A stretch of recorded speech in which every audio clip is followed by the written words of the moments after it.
Morning students, मैं पूनम राय। इससे पहले के वीडियो में हम लोगों ने ल्हासा की ओर राहुल संकृत्यायन द्वारा लिखित इस यात्रा वृत्तांत के कुछ भाग को पढ़ा है।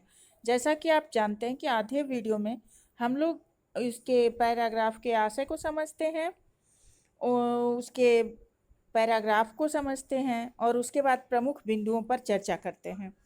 तो आज का वीडियो शुरू करते हैं। वह अपने यजमानों के पास जाना चाहते थे। यहाँ वह जो है, ये लेखक ने कहा है जो सुमति था उसके लिए।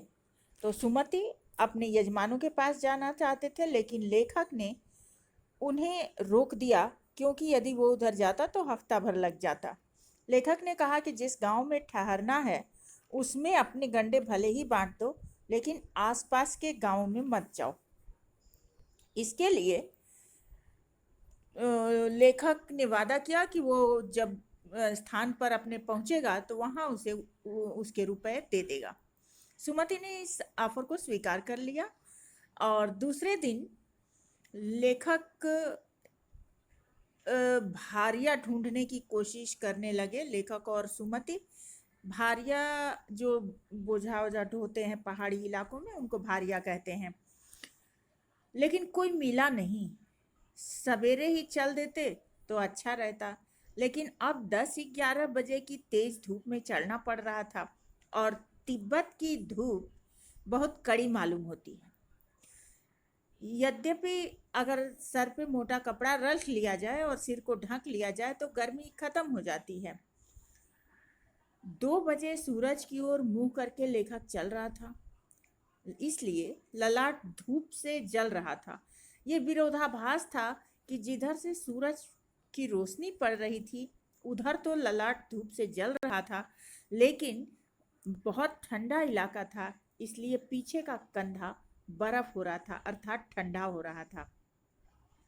लेखक ने पीठ पर अपनी चीजें लादी, हाथ में डंडा लिया और वे आगे की यात्रा के लिए चल पड़े।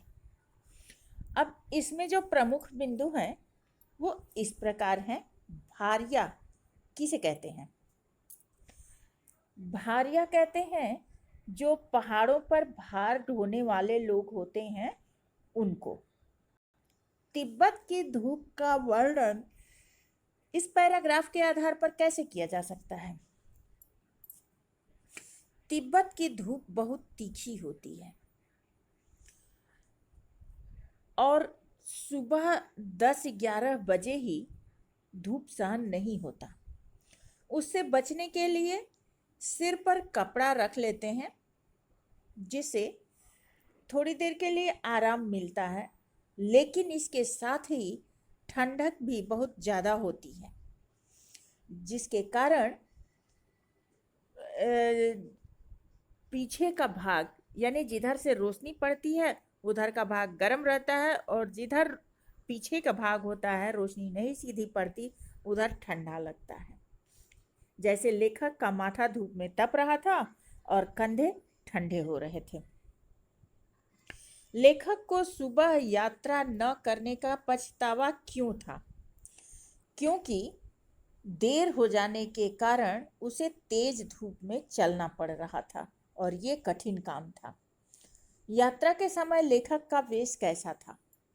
यात्रा के समय लेखक ने अपने सामान को पीठ पर लाद लिया, हाथ में डंडा ले लिया और आगे की यात्रा के लिए पहाड़ी पर चल दिए। लेखक ने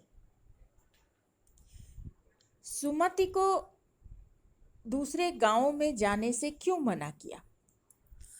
क्योंकि यदि सुमति अपने यजमानों के पास जाता तो उसके यजमानों की संख्या अधिक थी, इसलिए कम से कम हफ्ते भर लग जाते। अतः लेखक ने उसे उधर जाने से मना कर दिया।